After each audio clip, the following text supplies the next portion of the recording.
শ্রী জগদানন্দ পণ্ডিত বিরচিত শ্রী শ্রী প্রেম বিবর্ত বিলাস গ্রন্থের ধারাবাহিক আলোচনায় আমরা প্রবেশ করতে চলেছি। সেই আলোচনার কৃষ্ণ কথা আলোচনার প্রথমেই আমি সর্বসাধুগুরু বৈষ্ণবের শ্রীচরণে কোটি কোটি দণ্ডবোধ প্রণাম নিবেদন করি। কৃষ্ণ কথা বহুবিধ হয়, যার যার ভাব এবং ভক্তি ভাবে তার তারতম্য হয়। তাহলে আজকে আমরা আলোচনা করতে চলেছি দ্বাদশ অধ্যায় বৈষ্ণব মহিমা, কৃষ্ণ ভক্তি ও তীর্থ। জলময় তীর্থ মৃত শিলাময় মূর্তি, বহুকালে দেয় জীব হৃদে ধর্ম স্ফূর্তি। কৃষ্ণ ভক্ত দেখি দূরে যায় সর্বানর্থ, কৃষ্ণ ভক্তি সমুদ্রিত হয় পরমার্থ। তাহলে বৈষ্ণব মহিমা আমরা কি পেলাম? জলময় তীর্থ মৃত শিলাময় মূর্তি।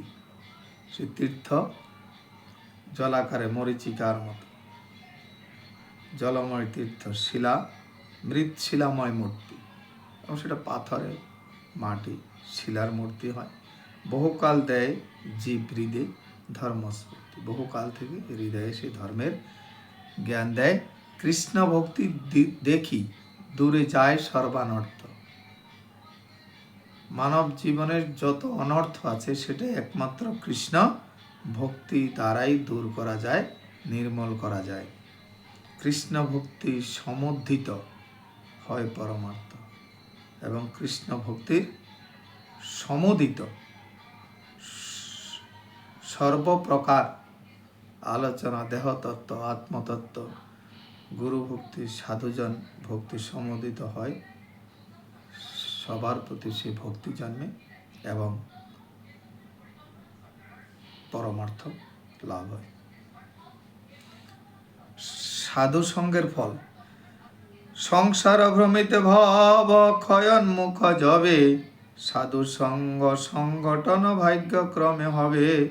সংসার ভ্রমিতে ভ্রমিতে যখন এই সংসারের ভব ক্ষয়োন্মুখ হয় যবে, তখনই গিয়ে সাধুসঙ্গ দর্শন হয় কোনো ভাগ্যক্রমে। সাধু সঙ্গ ফলে কৃষ্ণের সর্বেশ্বরে, ভাবোদয় হয় ভাই জীবের অন্তরে। তাহলে সেই সাধুসঙ্গ সর্বশাস্ত্রে কয়, সাধুসঙ্গ ফলে কৃষ্ণের সর্বেশ্বরেশ্বর ভাবোদয় হয়, যে ভগবান কৃষ্ণেই সর্বেসর্বা, সেটা জ্ঞান হয় সাধুসঙ্গের